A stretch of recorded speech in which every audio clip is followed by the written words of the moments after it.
B-Boy Cyclone re-upped his membership for a whopping 19 months. Thank you for the ongoing support.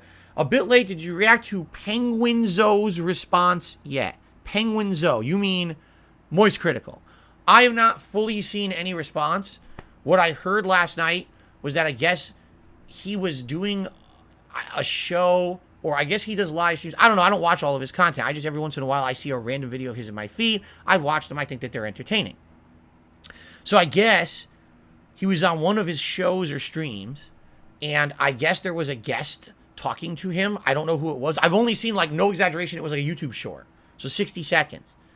And basically, the person who was on the show asked him, did you hear what darksydephil said in response to what you said about him? And he was basically like, well, it's not that deep. You know, I was talking about Boogie. Someone asked me about him.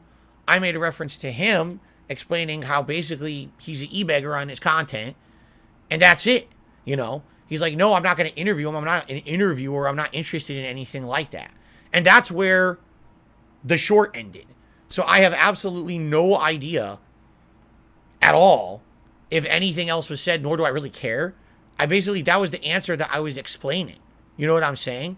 Like, that's what I figured was going to be. I figured the answer was going to be he doesn't care. He watches, let's be honest here, any YouTuber who's of the size of a PewDiePie, a MoistCr1TiKaL, you know, those guys, their content is reacting to a bunch of random shit on the internet 90% of the time. That's the kind of content they put out, right?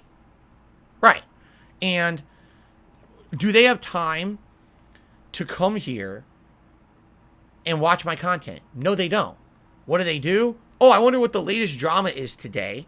Let me search for the drama videos about this person. So they're searching for my detractor videos about me, and they see, what did the detractor say today? And they believe that's what's going on. They watch it quick, and then that's what they talk about on their stream. That's what I said. That's the problem with YouTube, is it allows open, blatant mass, either slander, defamation, whatever form you want to say, with zero fact-checking, with zero corroboration of anything being truthful, and there's literally no retaliation that anyone can do to protect themselves from it. Anyone can say anything about anyone they want and get away with it on YouTube. And so you have mass misinformation campaigns about me, right? And, you know, people get the wrong impression, and then they talk about it on their content, and now all of a sudden, DSP is one of the worst content creators ever made. It's like, did you actually watch a single one of my streams? Obviously not, because if you did, you would understand what you're saying literally is not happening on my streams, or not to the extent that you're overemphasizing it, right? This guy, you know, MoistCr1TiKaL apparently has seen misinformation videos about me and then talks about them, like everyone else. You know, the only reason I brought it up is because if you remember, just a few days before he had publicly brought me up in one of his streams, I had said I wanted to do a public interview to basically give my side of the story on all of this misinformation that's all about me all over the internet. I felt that for too long it had been one-sided. Everyone just saying the same dogpile shit about me with no value. You know, have I responded to that stuff in my own content? I have. How many people watch DSP gaming? On stream, a few hundred a day. On demand, a few thousand a day. So that versus, you know, giant YouTubers always saying the same negative memes about me because they just believe everything they hear. If I had the opportunity to actually talk to someone and say, hey, here's my side of the story about everything that's going on, obviously, at least it would be out there, right? You might not have to believe it. You know, a lot of people probably wouldn't, but at least my side of the story would be in the public eye. And that's all I was asking for. And then literally, like 3 days after I had announced that I wanted to do an interview, MoistCr1TiKaL goes in his content and says negative stuff about me. I was like, that's exactly the point I'm making. YouTubers of his caliber talking about me like this, misrepresenting me because they don't know any better, right? When that's all they hear, when all they see is the negative memes and the viral memes that's toxic shit about me, what do you think they're going to believe, right? So it is what it is. Am I upset? No. Did I expect that MoistCr1TiKaL was going to want to interview me? No. Quite the opposite, right? Quite the opposite. I didn't think at all that he would be interested. I think that for me, or for him, I'm just one of these interesting memes on the internet to reference every once in a while for a laugh. And I think that's probably all I ever will be. If I do a public interview, you know, with someone, which I am still in the talks of, you know, right now it's actually more on me than anyone else. Like I said, I actually have 3 different people who are interested in doing 3 completely different kinds of things with me. And I basically told all of them it just has to wait. because I'm so busy with new releases and everything right now. I don't even have time to consider doing it. You know, I don't even have any free time at all. Just like I said, this Monday night, I'm filming private React videos for patrons that I've owed them since the beginning of this month. You know, I'm just getting to this stuff. So hopefully, when things calm down, right?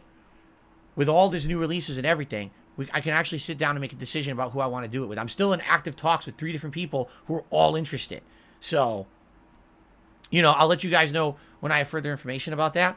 But I had zero inklings that MoistCr1TiKaL was going to want to do any kind of an interview with me. That was just a timely example of exactly what I was saying when I made the effort to say I want to be interviewed. That all they hear is the meme. And literally all he says about me are the memes. Oh, Phil's an e-bagger. That's all he cares about, blah, blah, blah.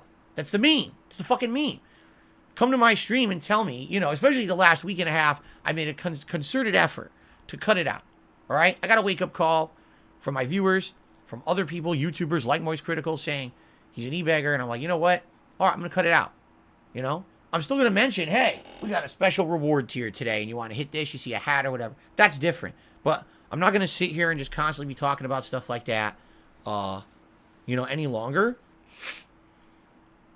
I changed. And I'm going to try to stick to my guns about that. All right? What are you going to do? That's life. You know, people give me a wake-up call. Okay, I changed now for the better. I'm glad people give me a wake-up call. Right? So there you go. But outside of that, you know, how are you going to tell me now all these terrible criticisms about me, or I should not even say criticisms, but these terrible things that are said about me that aren't even true anymore, right? What's next, right? What's the next meme? This is the thing. There's not going to be a next meme. It's just going to be the same shit over and over and over and over. You know what I'm saying? So, anyway, I don't really care. Just being honest, I don't care. I already have stuff in the works for what I was interested in. But I have no idea if he said any other comments about me. I literally saw a 60-second YouTube short. That's where it ended. I was like, well, oh well. Move on. No big deal.